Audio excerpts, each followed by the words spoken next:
ಸರ್ಕಾರದ ಗ್ಯಾರಂಟಿಗಳನ್ನೇ ಟೀಕೆ ಮಾಡಿದ್ರ ಡಿಕೆಶಿ. ಭಾರತ ವಿರೋಧಿ ಮೊಹಮ್ಮದ್ ಯೂನುಸ್ನ ಫ್ಯಾನ್ ಅಂತೆ ಡಿಕೆ ಸಾಹೇಬ್ರು. ಇವರಿಗೆ ಮಹಾತ್ಮ ಗಾಂಧೀಜಿ ತಮ್ಮ ಪಕ್ಷದವರು ಆದರ್ಶ ಅಲ್ವಾ? ಭಾರತದ ವಿರುದ್ಧ ಕತ್ತಿ ಮುಸಿಯೋ ಯೂನುಸ್ನನ್ನ ಹಾಡಿ ಹೊಗಳಿದ ಡಿಸಿಎಂ ಡಿಕೆಶಿ ಅವರೇ, ಯಾರನ್ನ ಓಲೈಸೋದಕ್ಕೆ ಈ ರೀತಿ ಹೇಳಿಕೆ ಕೊಡ್ತಿದ್ದೀರಾ? ಮೊಹಮ್ಮದ್ ಯೂನುಸ್ ಅವರ ವಿಚಾರದಲ್ಲಿ ನಾನು ಆವತ್ತಿಂದನೂ ಕೂಡ ನಾನು ಅವರ ಒಬ್ಬ ದೊಡ್ಡ ಅಭಿಮಾನಿಯಾಗಿದ್ದೇನೆ. ಅಧಿಕಾರ ಕೈಗೆ ಸಿಕ್ತಿಲ್ಲ ಅಂತ ಹೇಳಿ ಗೊಂದಲಕ್ಕೆ ಬಿದ್ರ ಕೆಪಿಸಿಸಿ ಅಧ್ಯಕ್ಷರು ಭಾರತದ ಜನರಿಗೆ ಅವಮಾನ ಮಾಡುವಂತ ಹೇಳಿಕೆ ಕೊಟ್ರ ಡಿಕೆ ಶಿವಕುಮಾರ್.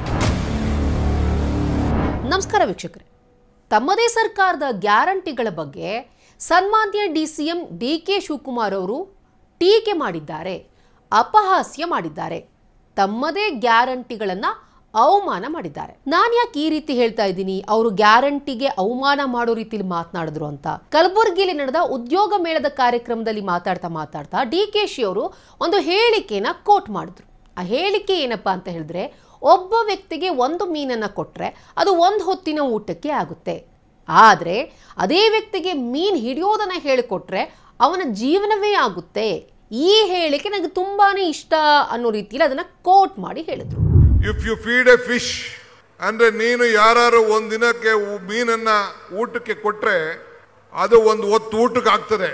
ಆದ್ರೆ ಮೀನ್ ಹಿಡಿಯಂತ ಕಲಗಾರಿಕೆ, if you teach him fishing, ಮೀನ್ ಹಿಡಿಯಂತ ಕಲಗಾರಿಕೆಯನ್ನ ಕಲಿಸಿದ್ರೆ ಇಡೀ ಜೀವನ ಅನುಕೂಲ ಆಗ್ತದೆ.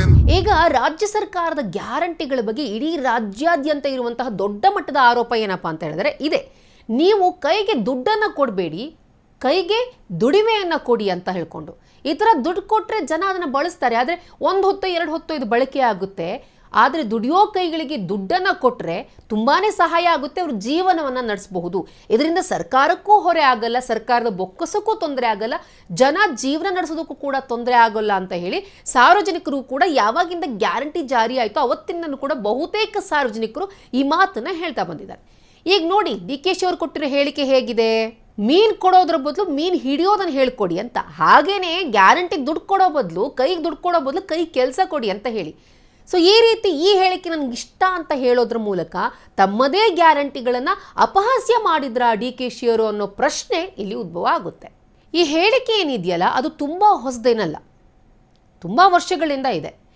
ಮಹಾತ್ಮ ಗಾಂಧೀಜಿಯವರೇ ಈ ರೀತಿ ಹೇಳಿಕೆಯನ್ನು ಕೊಟ್ಟಿದ್ರು. ಈ ತತ್ವ ಇದೆಯಲ್ಲ ಅದು ಕೂಡ ತುಂಬಾ ಹೊಸದೇನಲ್ಲ, ಹಳೆದು. ಆದ್ರೆ ಡಿಕೆಶಿ ಅವರಿಗೆ ಈಗ ಜ್ಞಾನೋದಯ ಆದಂತೆ ಕಾಣಿಸುತ್ತೆ. ಇಲ್ಲಿ ಡಿಕೆಶಿ ಅವರು ಗಾಂಧೀಜಿಯವರು ಕೊಟ್ಟಿರೋ ಹೇಳಿಕೆಯನ್ನು ಕೋಟ್ ಮಾಡೋದು ಬಿಟ್ಟು ಅವರು ಯಾರ ಹೇಳಿಕೆಯನ್ನು ಕೋಟ್ ಮಾಡಿದ್ದಾರೆ ಗೊತ್ತಾ? ಬಾಂಗ್ಲಾದೇಶದ ಪ್ರಧಾನಿ ಯೂನುಸ್ ಖಾನ್ ಅನ್ನೋ ಮಹಾಭಾವನ ಹೇಳಿಕೆಯನ್ನ.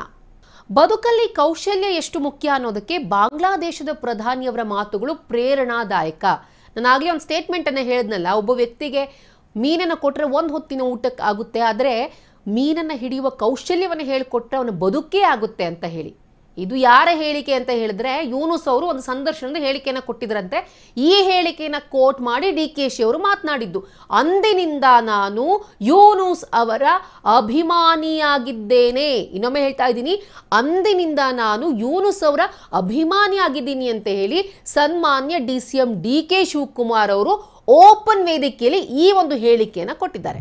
ಬಾಂಗ್ಲಾದೇಶದ ಪ್ರಧಾನಮಂತ್ರಿಗಳು ಒಂದು 20 ವರ್ಷದಿಂದ 25 ವರ್ಷದಿಂದ ಅವ್ರಿಗೆ ನೋಬೆಲ್ ಪ್ರಶಸ್ತಿ ಬಂತು. ಅವ್ರಿಗೆ ಆ ಪ್ರಶಸ್ತಿ ಬಂದು ಸಿಕ್ಕಿದಾಗ ಅವ್ರಿಗೆ ಕೇಳ್ತಾರೆ ಮಾಧ್ಯಮದವರು, ಏನು ನಿಮ್ಮ ತಾತ್ಪರ್ಯ ಏನು, ನಿಮ್ಮ ಗುಟ್ಟೇನು, ನಿಮ್ಮ ವಿಚಾರಧಾರೆ ಏನು ಅಂತೇಳಿ. ಅದಕ್ಕೆ ಅವ್ರು ಏನ್ ಹೇಳ್ತಾರೆ ಅಂದ್ರೆ, ನಾನು ಮೊಹಮ್ಮದ್ ಯೂನುಸ್ ಅವರ ವಿಚಾರದಲ್ಲಿ ಬಹುಶಃ ನಾನು ಆವತ್ತಿಂದನೂ ಕೂಡ ನಾನು ಅವರ ಒಬ್ಬ ದೊಡ್ಡ ಅಭಿಮಾನಿಯಾಗಿದ್ದೇನೆ. ಮೊಹಮ್ಮದ್ ಯೂನುಸ್ ಗಾಂಧೀಜಿಯವರ ಮಾತನ್ನೇ ಎರವಲು ಪಡೆದುಕೊಂಡಿದ್ದು ಅಂತ ಹೇಳಿ ಬೆಳಗಾವಿಯಲ್ಲಿ ಗಾಂಧೀಜಿಯವರ ಶತಮಾನೋತ್ಸವದ ಸಂಭ್ರಮ ಮಾಡಿದ್ರಲ್ಲ, ಆ ಕಾರ್ಯಕ್ರಮದ ನೇತೃತ್ವವನ್ನು ವಹಿಸಿಕೊಂಡ್ರಲ್ಲ ಶಿವಕುಮಾರ್ ಅವರಿಗೆ ಗೊತ್ತಿಲ್ಲ ಅಂತ ಅನ್ಸುತ್ತೆ.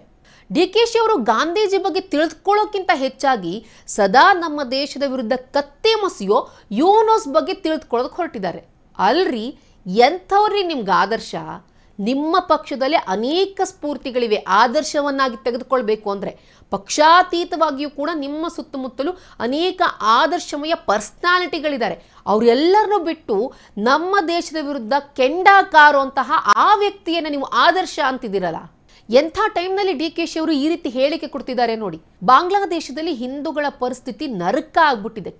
ಕಂಡಲ್ಲಿ ಹಿಂದೂಗಳ ಮೇಲೆ ಅಲ್ಲಿನ ಮುಸ್ಲಿಮರು ದಬ್ಬಾಳಿಕೆ ಮಾಡ್ತಾ ಇದ್ದಾರೆ, ಅಟ್ಟಹಾಸ ಮೆರಿತಾ ಇದ್ದಾರೆ, ದರ್ಪ ತೋರಿಸ್ತಿದ್ದಾರೆ. ಅದು ಎಲ್ಲಾನು ಕೂಡ ಯೂನುಸ್ ಸರ್ಕಾರದ ಅಡಿಯಲ್ಲೇ ನಡೀತಾ ಇದೆ, ಅವರ ನಿಗ್ರಾನಿಯಲ್ಲೇ ನಡೀತಾ ಇದೆ. ಅವತ್ತು ಈಗ ಅಕ್ಟೋಬರ್ 2024ರಿಂದ ಇಲ್ಲಿವರೆಗೂ 2000ಕ್ಕೂ ಹೆಚ್ಚು ಪ್ರಕರಣಗಳಾಗಿವೆ.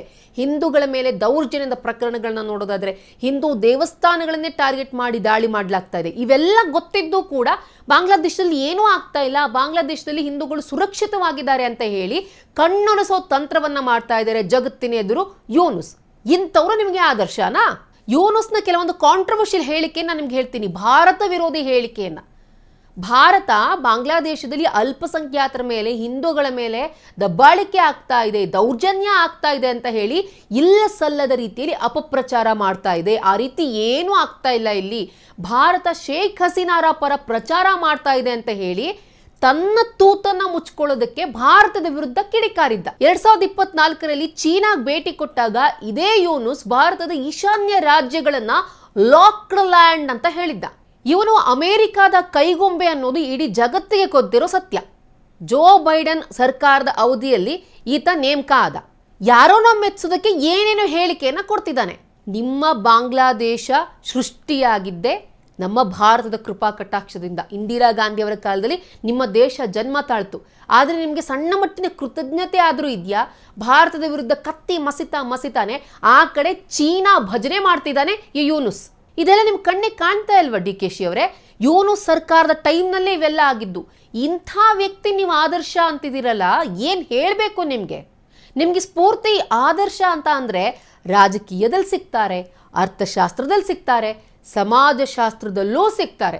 ನಮ್ಮ ದೇಶಕ್ಕೆ ಗಾಂಧೀಜಿ ಸ್ಫೂರ್ತಿಯ ಹೊರತು ಈ ಯೂನುಸ್ ಅಲ್ಲ.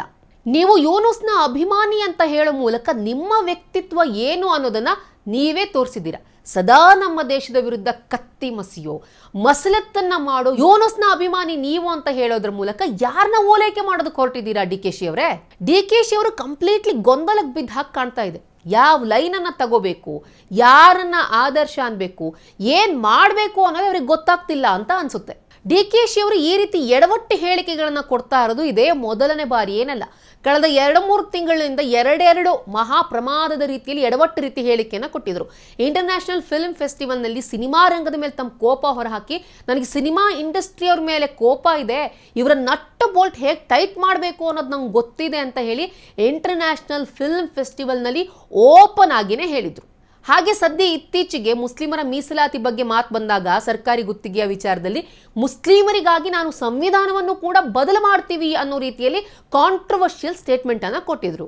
ಮಾತಿನ ಮೇಲೆ ಹಿಡಿತ ತಪ್ತಾ ಇದೆ, ಯಾರನ್ನೋ ಮೆಚ್ಚಿಸೋದಕ್ಕೆ ಏನೇನೋ ಮಾತಾಡ್ತಿದ್ದಾರೆ.